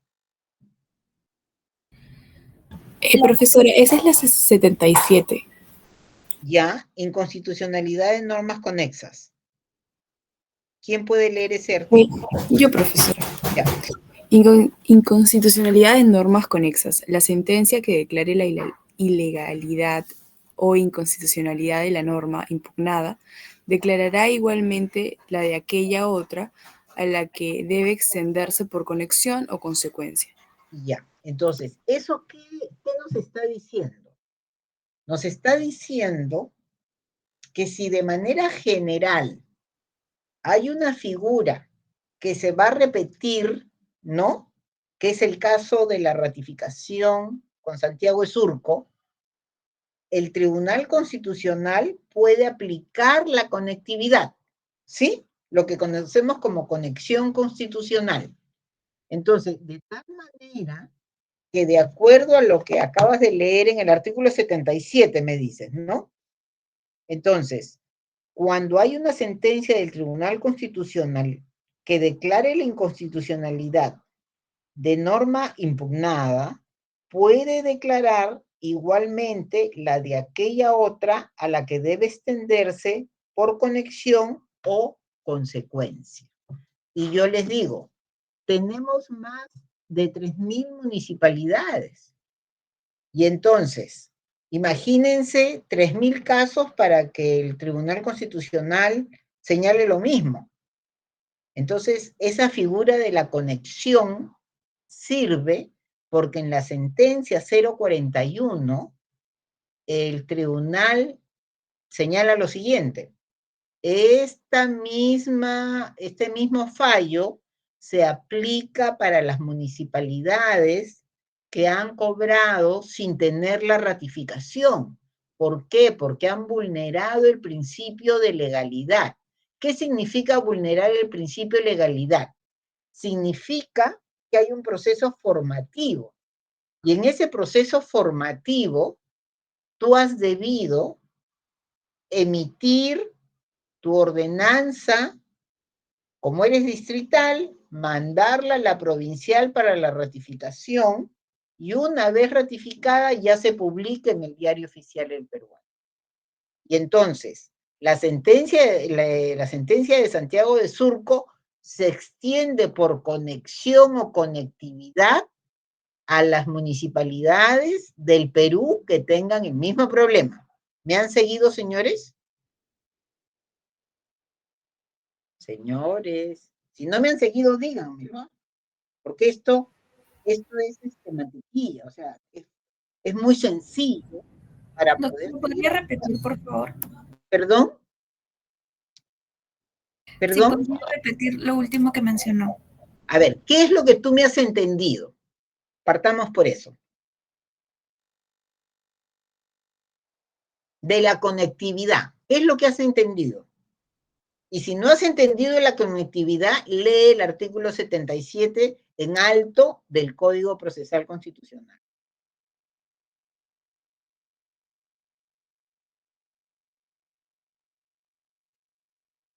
¿Estamos? Sí, doctora. El artículo 77 menciona que la sentencia que declare la ilegalidad o inconstitucionalidad de la norma impugnada declarará igualmente la de aquella otra a la que debe extenderse por conexión o consecuencia. Perfecto. Que también engloba Entonces, a raíz de esto dispositivo del Código Procesal Constitucional, yo les digo, señores, esta figura de la conexión o conectividad viene del Código Procesal Constitucional que se publicó en el año 2004. ¿Correcto? Entonces, esa es una figura nueva en el 2004. Pero para los que nos gusta constitucional, la idea era, si tenemos el mismo problema, el fallo del tribunal se puede ampliar a situaciones que tienen conexión. Entonces, las municipalidades distritales, como fue el problema de Santiago de Surco, no pueden aprobar sus arbitrios para el año 2024 y publicarlas en el peruano. No, no pueden. ¿Por qué? Porque la Ley Orgánica de Municipalidades, que forma parte del bloque de constitucionalidad, en el artículo 40, tercer párrafo, dice que las municipalidades distritales, cuando emitan ordenanzas de naturaleza tributaria, ojo, esas ordenanzas, previamente a que entren en vigencia, tienen que ser ratificadas por la municipalidad provincial. ¿Qué están diciendo? Tiene que haber un filtro de la municipalidad provincial. En ese sentido, cuando llega este proceso de inconstitucionalidad al tribunal, y acá lo tienes, porque lo vas a poder leer, acá está el 041-2004. El propio tribunal dice, esta sentencia se aplica también a todas aquellas que tengan el mismo problema en aplicación del artículo, en ese momento era el artículo 78, por conexión de la misma. Es decir, porque lo que se estaba tratando era que no todas las municipalidades que tengan ese problema, los vecinos tengan que tocarle la puerta, ¿sí? Entonces, esta ratificación que está en la Ley Orgánica de Municipalidades, ¿sí? Se los voy a decir así, esta ratificación de las ordenanzas municipales distritales en relación a los arbitrios es un requisito esencial de validez y de vigencia, de tal manera que las municipalidades no pueden sustentar o exigir el cobro de servicios que prestan si no hay ratificación. Entonces hay dos momentos, validez y vigencia. Entonces ahí es cuando yo les digo, la ratificación, ¿dónde está? Bloque de constitucionalidad, Ley Orgánica de Municipalidades, artículo 40, tercer párrafo. ¿Sí, señores? Entonces, acá tienen el artículo 40 y su tercer párrafo señala. ¿Quién me ayuda con esto, por favor? Las ordenanzas. Yo, profesora. Ya. Las ordenanzas en materia tributaria expedidas por las municipalidades distritales deben ser ratificadas por las municipalidades provinciales de su circunscripción para su vigencia. Las municipalidades provinciales se encuentran facultadas para ratificar las ordenanzas de carácter tributario de los distritos que integran la provincia, lo cual constituye un requisito para que dichas ordenanzas entren en vigencia. ¿Se dan cuenta? Entonces, esto es parte del bloque de constitucionalidad. Esta es la ratificación. Ustedes me pueden preguntar, Carmen, ¿dónde está regulada la ratificación? En el tercer párrafo del artículo 40 de la Ley Orgánica de Municipalidad. Las municipalidades provinciales no están sujetas a ratificación. ¿Por qué tenemos la idea? Porque no lo estoy preguntando, se los estoy contando.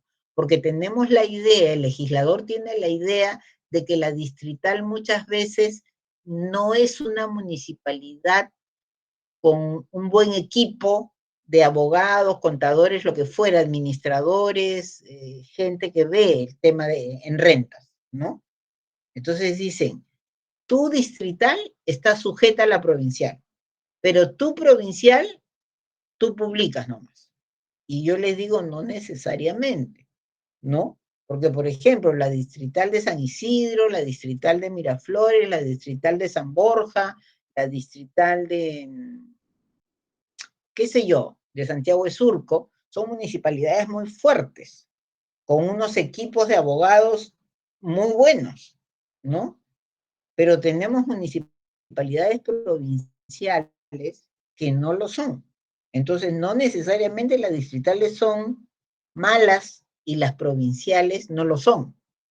Entonces, pero tenemos este tema, ¿no? Y también hay algo que es cierto, no ha habido, yo soy una seguidora del tema de la ratificación.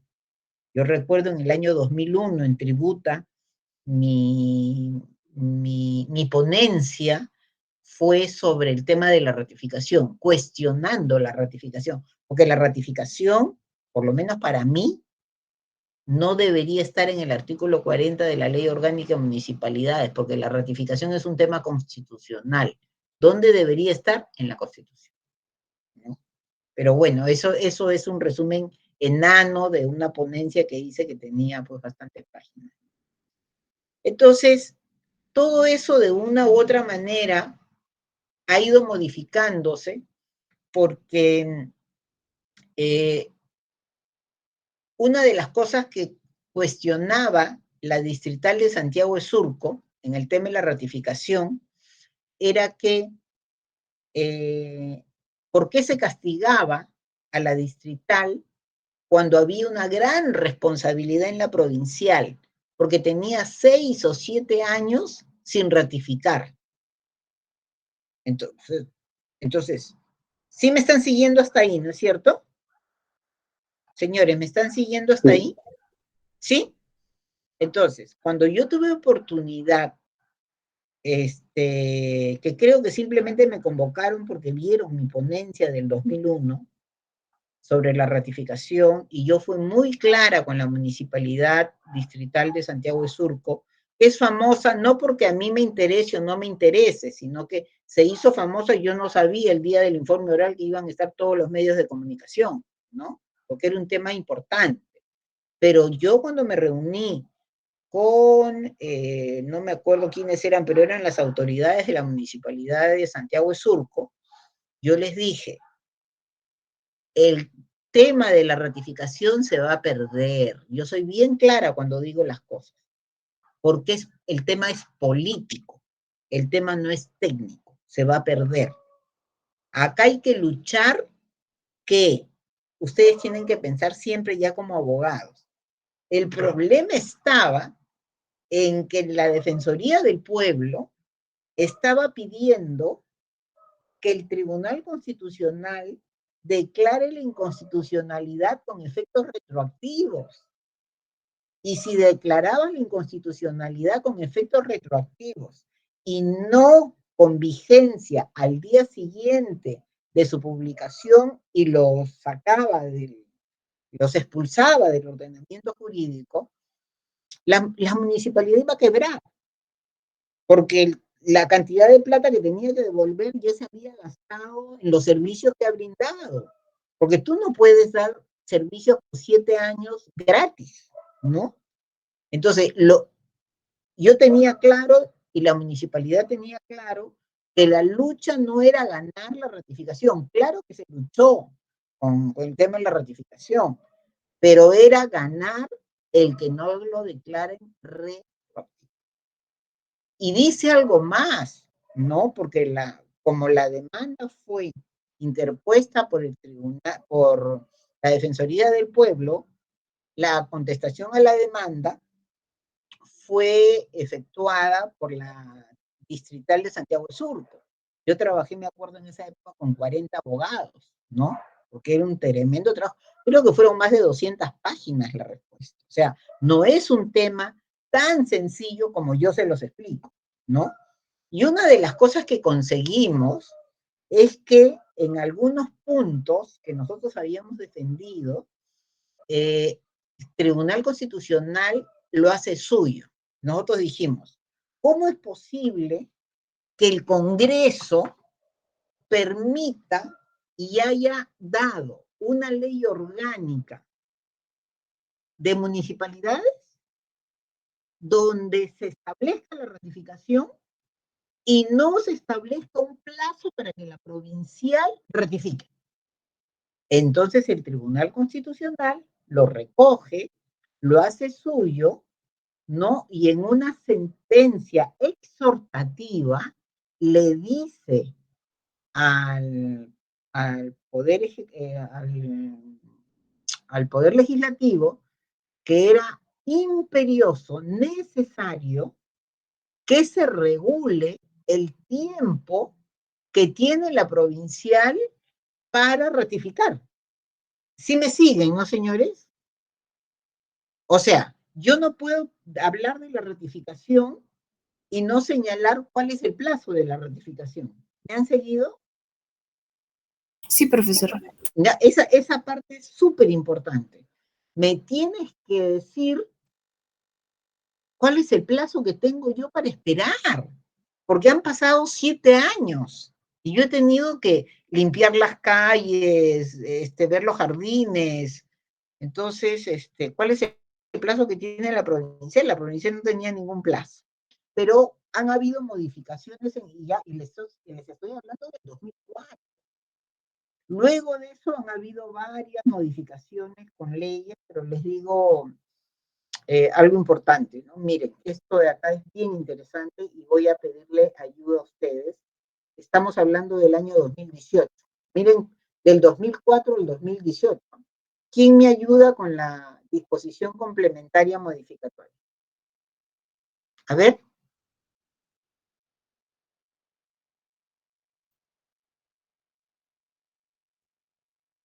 ¿Quién me ayuda? Profesora, ¿qué le ayudo? Ya.